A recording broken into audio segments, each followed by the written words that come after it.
1 year ago, when we were at Sembawang Beach camping, we were discussing on how one day we might do something crazy and walk around the whole Singapore. Well, 1 year later, that's exactly what we tried to do. So we can't exactly walk alongside the beach around the whole Singapore as there'll be barriers and stuff, but we did create a path of about 150 kilometers around the whole Singapore, and in order to complete it, we have to camp and walk and camp and walk. And we're supposed to do all that in 3 days. We were supposed to meet at 7:15 sharp at Sembawang Beach so that we could leave at 7:30 and have the full 72 hours to use for our journey, which will be really crucial. However, Pierre thought otherwise. Hello? Where are you? To where? Like, are you reaching soon already or what? Like, you know, it's like 7:40 already. Okay, once you reach, you better like run here or something, man. Are you guys hearing this? Are you guys hearing this? Let's take a look at the time. It's 7:55. Look who has decided to come. Walking very fast. Very fast. So the reason why we want to do this video is because we thought that funny stuff would happen and, you know, the video will come out as a really funny journey type of video. But in order to ensure that funny stuff do happen, we decided to act out some of this stuff. So here's the part where we tried to act like we're going the wrong direction.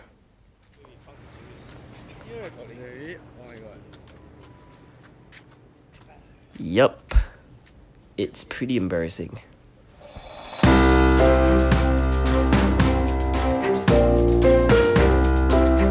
Our first checkpoint was Woodlands Waterfront, which was about 10 kilometers away.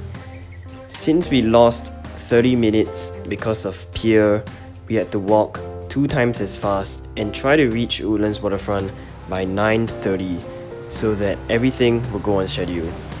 So we walked for about an hour, and then I looked back and realized that Pierre was missing. Yeah, wait, what Changi? Where are you right now? Block 872 Woodlands Street 81. Where the hell is that? Is it there, the white one, I think?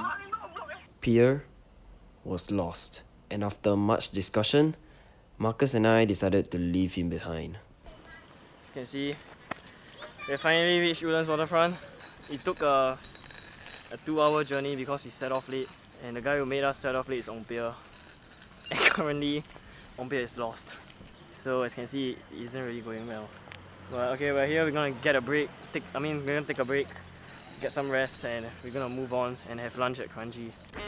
Pierre soon caught up, and we realized that we are really running short of time. So we walked even faster and reached Kranji in less than an hour, where we had lunch. After that, we went to our next checkpoint, which was Kranji War Memorial. And at Kranji War Memorial, we realized something.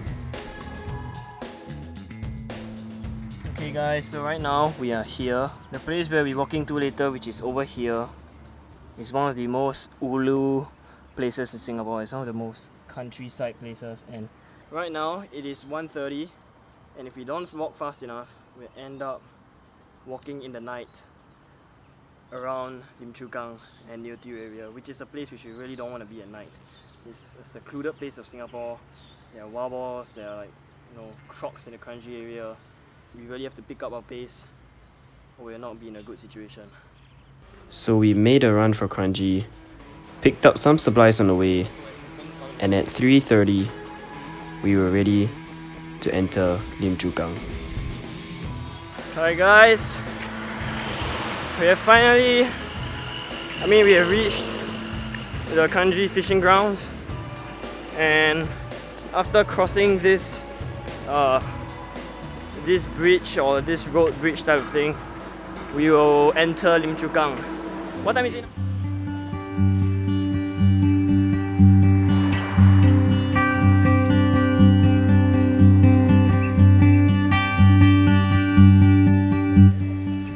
As we ventured deeper into Lim Chu Kang, it turns out that Lim Chu Kang isn't really a scary place after all. So as you can see, we just walked up to this farm and I think it's the last few hand planted farms left in Singapore. It's quite a interesting and serene place. Now of course we can't literally walk around the whole Singapore as there are barriers and stuff along the beach. So we crafted we walked for about 8 to 9 hours and came past this very interesting building right here. Pierre said that it's used for it seems like it's like the one is used for terrorism training and stuff. Yeah, it's a very old rundown HDB flat. My friend told me that some people use this place as like they break into here to do photo shoots and stuff, but some people also say that this place is very haunted. So we're lucky, we're about to exit Lim Chu Kang Road soon. Quite fortunate that we're not gonna stay in the dark. Okay, wait, let me check where are we right now. So after getting out of Lim Chu Kang Road, we took a short break. You just eat everything? No? And then entered King Road. By then, we were extremely tired. Pierre was starting to get a little crazy. Pierre has gone mental. He's gone mental. Marcus was melting.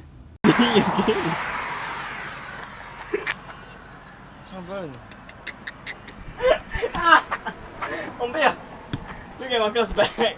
What? Huh? The sweat evaporate and dry until there's like white stains. And I was also starting to lose hope. No. Wait, what? No. God damn it, no. No. Oh crap.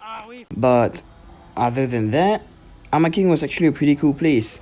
The road can be used as an emergency runway for airplanes to land, and there are a lot of cool country views around. In such a developed country like Singapore, we actually have a street market, as you can see over there. Secluded street market.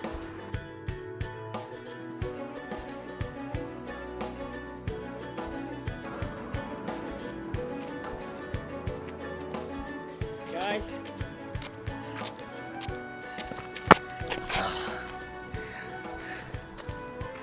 after a 3-hour walk ever since we left Sungai Buloh, we've finally exited Lim Chu Kang Road. Just in the nick of time, and the sun is about to set. But we're just at the start of a journey. There's still about 100 more clicks to go. Or that's what we thought. After exiting Lim Chu Kang and Jalan Bahar, we entered the west side of Jurong. And our legs started to cramp. We were walking really slowly, and in an hour we barely even cleared 2 to 3 kilometers. Okay guys, so it's 7:30 right now. Our legs are really hurting and we didn't really cover much distance, probably less than a kilometer for the past hour because we took breaks and stuff, and it's really looking bad, man. 7:30, we're not even at our 4th checkpoint. It's journeys like this, is whenever we go camping like this, you always feel like, oh man, you start to miss home, miss your family, you miss a bed, and you're out here walking, you're knowing home that you could just walk to home or just grab home any moment now, but you can't because you have to complete it. It really sucks. Oh my god, guys, I think I'm gonna cry. I'm never gonna complain about public transport ever again. It was really bad, and we decided to have dinner. But the calamities just didn't end there. I was starting to feel a little sick. I mean, everyone was starting to feel sick. We were not talking. There was bird shit on my pants. Bird shit on my It's a bloody bird on my pants.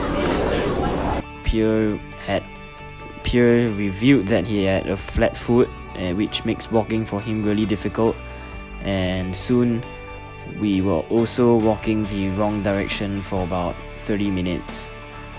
Thus, the situation didn't look too good, and we sat down and discussed. Guys, after much discussion, I don't wanna, oh my god, it feels so demoralizing to say this, man. But we are really on the verge of breaking, and we have decided to, give up. We've lost all motivation, and honestly I think we have seriously pushed ourselves to the limit, because before that my record for trekking is probably the 25 clicks in 12 hours or 30 clicks, and today we've covered about nearly 40 plus clicks in 12 hours. And honestly, number one, Ompie isn't physically fit. He only had 5 hours of sleep. We didn't really plan this well. We overpacked. We're carrying 4 or 5 kg of stuff for 40 clicks, and Ompie only had 5 hours of sleep, and he's we don't know when he's gonna faint, and we're walking slower and slower. Right now we're walking at a pace of 2 kilometers an hour, which is slower than strolling, which is slower than a snail or a millipede. I don't know, man, but I'm sorry, man. I'm really sorry to everyone out there who watched this video thinking that we could finish the whole of Singapore. We failed, guys. On that note, if you enjoyed this video, see you guys next time.